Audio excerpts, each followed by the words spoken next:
Le sang coulait encore de ma tempe quand j'ai vu son visage pour la dernière fois, ou ce sourire triomphant de Pierre, penché au-dessus de moi, ses yeux froids comme la Seine en hiver, murmurant « C'est fini, Élise. Tu n'as plus rien. » J'ai glissé sur le pont Alexandre III, le vent parisien fouettant mes larmes, et le vide m'a avalé, un plongeon final dans les eaux noires qui emportaient non seulement mon corps, mais toute ma vie volée. Et puis, le miracle ou la malédiction, l'obscurité s'est refermée, et j'ai rouvert les yeux non pas au paradis ou à l'enfer, mais dans mon lit d'étudiante, 5 mois avant cette nuit fatale, le cœur battant à tout rompre, le goût du café froid sur les lèvres, réalisant avec une horreur jubilatoire que j'étais revenu. Revenu pour le détruire, lui et tous ceux qui m'avaient trahi, pierre par pierre, mensonge par mensonge. Paris, cette ville des amants éternels, s'est muée en mon arène de vengeance dès cet instant. J'étais Élise Moreau, 28 ans, sur le point de décrocher mon master en droit à la Sorbonne, mariée depuis 3 ans à Pierre Laurent, l'avocat en herbe qui gravissait les échelons d'un cabinet prestigieux dans le 8e arrondissement. Notre mariage avait été le conte de fées que tout le monde enviait, lui, le charmeur aux yeux bleus et au sourire carnassier, moi, l'étudiante ambitieuse, orpheline de parents mais forgée dans la rigueur des bibliothèques enfumées. Mais sous cette façade, Pierre tissait sa toile. J'avais tout sacrifié pour lui, mes nuits blanches pour réviser, mes rêves de voyage pour financer ses costumes sur mesure, même mon innocence quand il m'avait juré fidélité devant un maire blasé de la mairie du 5e. Et en échange ? Une trahison si profonde qu'elle m'avait poussé au suicide, ou du moins, c'est ce qu'ils avaient écrit dans les journaux. Tragédie d'une jeune avocate, le divorce trop dur à avaler. Mensonge. C'était un meurtre maquillé, orchestré par l'homme que j'aimais. Ce matin-là, dans notre petit appartement haussmannien de la rue de Rivoli, j'ai fixé le plafond craquelé, sentant le poids de ma seconde chance comme un poignard tiède contre ma gorge. Les souvenirs affluaient, la remise de diplôme, ce soir d'été étouffant sous les lustres de la grande salle des actes. J'avais marché sur scène, toge noire flottant, diplôme en main, applaudissements fusant comme des balles. Pierre était là, au premier rang, rayonnant. Puis, dans les coulisses, pendant que les flashs crépitaient, il m'avait glissé l'enveloppe. Pas de fleurs, pas de « félicitations, ma chérie ». Juste des papiers froissés, demande de divorce pour faute grave. Adultère. Le mien, soi-disant. Avec des photos truquées au moi, ivre lors d'une soirée étudiante, collées à un collègue bidon qu'il avait payé pour poser. Et le coup de grâce, un mail anonyme envoyé à tout le barreau, m'accusant de plagiat sur ma thèse, ruinant ma carrière avant même qu'elle ne commence. J'avais couru dehors, le cœur en lambeaux, et sauté. Mais maintenant, je savais. Pierre n'était pas seulement un traître, il était un manipulateur, un serpent dans l'herbe du droit français, qui avait volé des fonds clients pour financer son ascension, et m'avait sacrifié pour couvrir ses traces. Le secret qu'il enterrait ? Un détournement de 500 000 € d'un trust familial, impliquant son mentor, un juge corrompu. Et moi ? J'étais le bouc émissaire parfait. Je me suis levé, pieds nus sur le parquet froid, et j'ai regardé mon reflet dans le miroir antique hérité de ma grand-mère normande. Mes yeux, encore hantés par l'eau de la Seine, brillaient d'une lueur nouvelle au pas de peur, mais de rage pure, celle qui fait trembler les piliers de la République. Pas cette fois, Pierre, ai-je murmuré, en enfilant mon chemisier blanc impeccable. J'allais jouer son jeu, mais à mon tour, séduire, tromper, détruire. Première étape, infiltrer son monde, feindre l'amour, et creuser jusqu'à l'os. Mais attention, Élise, me suis-je averti. La vengeance est un vin français fin, trop bu d'un coup, et il vous empoisonne. Les jours suivants se sont étirés comme une toile d'araignée, chaque fil tendu avec précision. J'ai repris mes cours à la Sorbonne, feignant l'innocence, riant aux blagues de mes camarades dans les cafés bondés du quartier latin. Pierre rentrait tard, sentant le parfum bon marché d'une autre eau claire, sa secrétaire, 22 ans, aux jambes interminables et au cerveau vide. Je le savais déjà, de ma vie précédente, j'avais fouillé son téléphone une nuit, trouvé les messages, mon ange, Élise est un boulet. Viens ce soir. Au lieu de hurler, j'ai souri. J'ai cuisiné son plat préféré au coq au vin, mijoté avec un soin maniaque et les servi avec un verre de Bordeaux rubis. À nous, mon amour, ai-je trinqué, mes doigts effleurant les siens, en voyant un frisson factice le long de son bras. Il a mordu à l'hameçon, comme toujours, me couvrant de baisers tièdes, ignorant que sous mon lit, j'avais déjà copié ses disques durs sur une clé USB volée. Mon premier coup d'éclat a été discret, presque poétique dans sa cruauté. J'ai contacté Maître Duval, le mentor de Pierre, ce vieux renard aux moustaches jaunies par le cigare, qui siégeait au tribunal de Paris comme un roi déchu. Dans ma vie passée, il m'avait ri au nez quand j'avais supplié de l'aide contre les accusations de plagiat. Preuve, mademoiselle Moreau? Sans preuve, c'est du vent. Eh bien, j'en avais maintenant. Des nuits entières passées à décrypter les fichiers cryptés de Pierre, transferts bancaires occultes vers des comptes offshore à Genève, factures falsifiées pour des consultations imaginaires. 500 000 euros, disparus dans la brume des paradis fiscaux. J'ai rédigé un dossier anonyme, l'ai envoyé par courrier certifié à Duval, avec une note manuscrite, la vérité coule comme la Seine. Prenez garde aux remous. Pas de signature, juste un seau de cire rouge, imité d'un anneau familial que Pierre haïssait, le symbole de mon héritage normand qu'il qualifiait de paysannerie. Duval a pâli, j'en suis sûr, le lendemain, Pierre est rentré blanc comme un linge, marmonnant des excuses sur une enquête interne au cabinet. Mais la vengeance vraie commence par le cœur, n'est-ce pas? J'ai décidé de frapper là où ça fait mal, sa fierté, son ambition, et surtout, son illusion de contrôle. J'ai réactivé mon réseau d'étudiants, ces âmes bohèmes qui peuplent les bars enfumés de Saint-Germain-des-Prés, avides de scandale autant que de philosophie. Parmi eux, Lucas, mon ex-collègue de thèse, ce beau gosse aux airs de Rimbaud moderne, que Pierre avait utilisé pour les photos truquées. Dans ma vie antérieure, Lucas avait nié toute implication, jurant sur sa mère qu'il n'avait rien vu. Mais je savais, Pierre l'avait payé 5 000 euros pour poser, et menaçait de le faire expulser s'il parlait. Cette fois, je l'ai approché au Flore, sous la pluie fine d'octobre, un café noir fumant entre nous. Lucas, dis-moi la vérité. Pour une fois. Ses yeux ont vacillé, et puis, comme un barrage qui cède, il a tout craché, les nuits au bureau, les chèques signés en douce, la photo photoshopée dans un motel sordide de la banlieue. En échange? Pas d'argent, mais une promesse, je te protège. Et on le fait tomber ensemble. C'était le début d'une danse macabre. J'ai commencé à semer le doute, subtilement. Des appels anonymes à Claire, sa maîtresse, feignant la jalousie d'une rivale, il te largue bientôt, ma belle. Pour une autre. Demande-lui pour les 50 000 euros qu'il t'a promis. Elle a craqué, bien sûr, j'ai entendu les cris à travers la porte close, un soir où je rentrais tard de la bibliothèque. Pierre, acculé, a tenté de me confier ses soucis au travail, cherchant du réconfort dans mes bras. J'ai feint l'empathie, caressant ses cheveux poivre et sel naissants, tout en enregistrant chaque mot sur mon téléphone caché. Dis-m'en plus, mon chéri. On affronte ça ensemble. Il a avoué des bribes, un emprunt, mal géré, un client mécontent mais pas tout. Pas encore. Noël approchait, et avec lui, la première vraie fissure. Nous devions assister à la gala du cabinet, au pavillon Dauphine, sous les guirlandes scintillantes et les bulles de champagne. Pierre rayonnait, toast à sa promotion imminente à associé junior, grâce à Duval. Moi, j'avais glissé dans la poche de son smoking une lettre ouverte, rédigée de ma main, un faux témoignage d'un client spolié, détaillant les détournements. Pas envoyé, juste là, pour qu'il la trouve au pire moment. Et il l'a trouvée, pendant son discours, quand un serveur l'a appelé, Monsieur Laurent. Un message urgent. Son visage s'est décomposé devant 200 invités, micro en main, mesdames et messieurs, je. Rires étouffés, murmures. J'ai applaudi le plus fort, mes yeux dans les siens, un sourire de Joconde empoisonné. Mais la tension montait, et avec elle, mes doutes. Étais-je en train de devenir comme lui? Une manipulatrice, ourdissant des mensonges dans l'ombre des boulevards haussmanniens?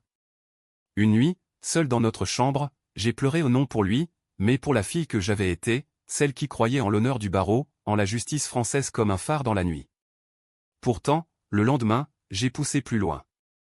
J'ai rencontré Duval en secret, dans un bistrot anonyme de Belleville, loin des yeux du 16e.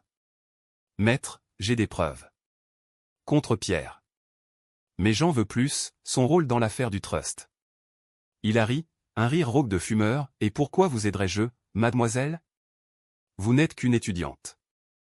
J'ai posé la clé USB sur la table, cliquetant comme un serpent.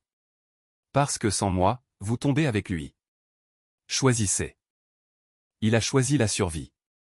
En échange d'une part du butin récupéré, il m'a donné l'accès à des dossiers scellés. Pierre n'était pas seulement voleur, il avait falsifié des testaments, ruiné des veuves âgées pour gonfler les comptes du cabinet. Le secret enterré? Une vieille comtesse, morte dans la pauvreté après que Pierre eut détourné son héritage pour financer sa lune de miel avec moi ou ironie cruelle. J'avais vécu sur l'argent du crime, sans le savoir. La rage m'a consumé, j'ai juré de le dépouiller de tout. Le printemps revenait, fleurant la trahison sur les quais de la Seine. Ma thèse avançait, dopée par cette énergie démoniaque, les professeurs louaient mon « génie retrouvé ». Pierre, lui, s'effritait, cerne sous les yeux, dispute avec Claire qui claquait la porte en hurlant « menteur ». Il me soupçonnait vaguement, me questionnant sur mes « sorties solitaires ». Je riais, l'embrassant avec une passion feinte, jaloux, mon amour. Tu sais que je t'appartiens. Mais intérieurement, je comptais les jours jusqu'à la remise de diplôme. Cette fois, ce serait moi qui tendrais l'enveloppe. Pourtant, un choix controversé m'attendait, un de ceux qui vous marquent l'âme comme un fer rouge. Lucas, mon allié improbable, m'avait proposé plus qu'une alliance, une nuit, dans son atelier d'artiste près de Montmartre, entouré de toiles inachevées et de vin rouge. Élise, pour le piéger vraiment, il faut du concret. Des photos. De nous. Comme il l'a fait. J'ai hésité, le cœur cognant. Coucher avec un autre pour venger mon mari? C'était bas, vulgaire, contraire à tout ce que la France prône, l'honneur, la discrétion amoureuse. Mais la vengeance n'est-elle pas la plus française des passions, celle de Dumas, de Hugo? J'ai dit oui. Une nuit volée, mécanique et froide, immortalisée par un flash discret. Pas de plaisir, juste un outil, des preuves pour contre-attaquer ses mensonges. La machine était lancée. J'ai infiltré le réseau du cabinet via un hack basique, un mot de passe volé à Pierre pendant son sommeil. Emails effacés, mais pas avant que je n'en copie des dizaines, aveux à Duval, rendez-vous avec des prêtres non suisses. Et puis, le joyau, une vidéo, floue mais accablante, de Pierre signant les faux transferts, riant, Élise paiera pour tout si ça tourne mal. Elle est si naïve. J'ai pleuré alors, vraiment, dans la douche fumante, l'eau masquant mes sanglots. Naïve? Oui, j'avais été. Mais plus maintenant. L'été approchait, et avec lui, le gala de la Sorbonne. Pierre insistait pour y aller, pour célébrer ta victoire. Ironie. J'ai préparé mon arme, non plus une enveloppe, mais une annonce à un communiqué de presse, rédigé avec l'aide de Lucas, qui avait des contacts au Canard enchaîné. Scandale au barreau, l'associé en herbe Pierre Laurent impliqué dans un détournement massif. Preuve à l'appui. Envoyé à tous les médias, programmé pour minuit, pile après la cérémonie. La nuit fatidique arriva, chaude et oppressante, l'air chargé d'odeurs de jasmin et de trahison. J'ai monté les marches de la Sorbonne, toge noire, cœur de pierre. Applaudissements, flash. Pierre au premier rang, sourire carnassier. Dans les coulisses, il s'est approché, enveloppe en main la même, froissée par le destin. Élise, ma chérie. J'ai levé la main, l'arrêtant net. Pas encore, mon amour. Laisse-moi savourer. Puis, sur scène pour les remerciements, micro en main, j'ai souri au public, merci à tous. Et surtout, à mon mari, qui m'a appris ce qu'est la vraie justice. Un clin d'œil à la caméra, et dehors, les premières sirènes journalistes affluent, Duval en fuite. Il a compris trop tard. Rentré à l'appartement, il a trouvé la vidéo en boucle sur l'écran, lui, riant de ma naïveté. Élise? Qu'est-ce que? J'ai allumé la lumière, debout dans l'ombre, l'annonce imprimée en main. C'est fini, Pierre. Tu n'as plus rien. Ses yeux se sont écarquillés, le visage blême. Comment? Tu étais morte. Twist, dans sa panique, il a avoué tout y compris que le saut n'était pas un suicide, mais qu'il m'avait poussé, un coup discret dans le dos, pour sceller le silence. Meurtre. Pas accident. La police est arrivée à l'aube, menottes cliquetant comme un verdict final. Duval a craqué, restituant les fonds. Claire a fui en larmes. Moi? J'ai regardé Paris s'éveiller depuis la fenêtre, libre, mais brisé. Pas de happy end hollywoodien, la vengeance m'avait guéri, mais m'avait changé. J'ai repris mes études, devenue avocate pour les victimes, celles comme moi. Et parfois, au pont Alexandre III, je m'arrête, sentant l'eau murmurer, bien joué, Élise. Mais à quel prix? Le sang. Oh, le sang avait un goût métallique, âcre, comme le fer forgé des grilles du Louvre sous la pluie. Je me souviens de chaque seconde, le pont Alexandre III, ses lampadaires dorés se reflétant dans l'eau noire, un miroir brisé pour mon âme fracassée. Pierre m'avait suivi, sa voix suave derrière moi, tu ne partiras pas comme ça, Élise.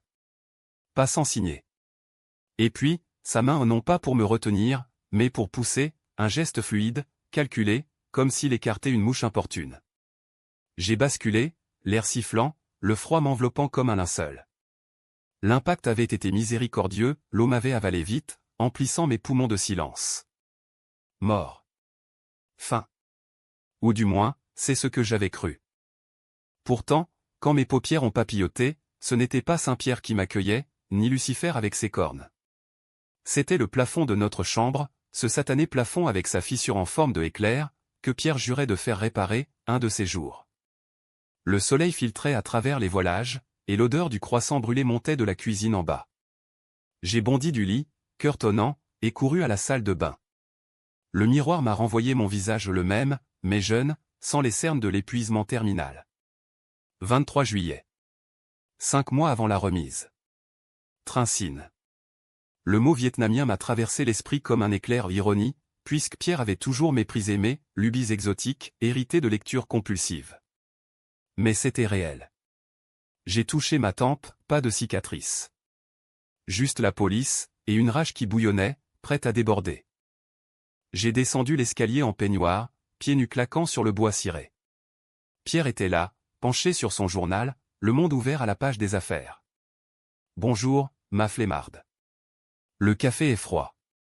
Son ton, ce mélange de tendresse feinte et d'impatience, m'a retourné l'estomac. Dans ma vie passée, j'aurais ri, l'embrasser, lui servir des œufs au plat. Au lieu de ça, j'ai souri à un sourire doux, calculé et me suis penché pour l'embrasser sur la tempe. Désolé, chérie. Mauvaise nuit. Rêve bizarre. Il a haussé les épaules, retournant à son article sur un scandale financier au tribunal. Si seulement il savait que j'étais ce scandale, revenu d'entre les morts pour le hanter. La journée s'est déroulée en mirage. Cours à la Sorbonne, amphithéâtre bondé, professeur dronant sur le code civil, mes notes prises d'une main tremblante. J'ai croisé Lucas dans le couloir, son sac à dos effiloché, ses cheveux en bataille. Il m'a souri, innocent, Élise. Prête pour la thèse? J'ai hoché la tête, mais intérieurement, je bouillonnais. Lucas, le pion de Pierre.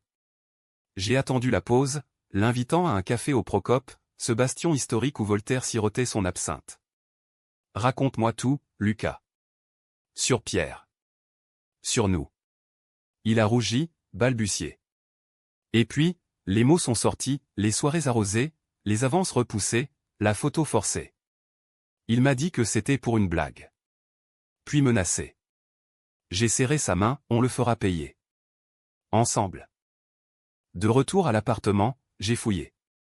Discrètement, sous le lit, dans le bureau verrouillé où une épingle à cheveux a fait l'affaire. Fichier, email. Les premiers indices, virement suspect vert, CL, Claire. Et un dossier chiffré, Trust Comtesse. J'ai passé la nuit à craquer le mot de passe, Élise Naïf 123, le salaud. 500 000 €. Volé à une vieille aristocrate, morte seule dans son hôtel particulier du Marais. Pierre avait falsifié le testament, transférant tout au cabinet. Et moi? Signataire innocente sur les procurations. J'avais financé notre vie sur du sang. Le lendemain, j'ai commencé le jeu dîner romantique, escargot à la bourguignonne, chandelle vacillante. Pierre a fondu, me couvrant de compliments. Tu es si belle quand tu es attentionnée. J'ai ri, toast, à notre avenir. Sans secret. Sous la table, ma main sur son genou, mon esprit sur les preuves qui s'empilaient. Les semaines s'écoulaient comme le vin dans un festin excessif doux au palais, mais laissant un mal de tête lancinant. J'ai tissé ma toile avec Lucas, nos rencontres clandestines dans les recoins oubliés de Paris, un grenier à Pigalle, une péniche amarrée sur la Seine, où l'eau clapote contre les coques comme un avertissement. Lucas était mon miroir brisé au talentueux, mais brisé par la même ambition que Pierre. Il m'a promis une recommandation pour le stage, Élise. Et au lieu de ça, il m'a utilisé. J'ai hoché la tête, partageant mon propre poison, la nuit du pont, le push invisible. On est ses victimes. Mais on sera ses bourreaux.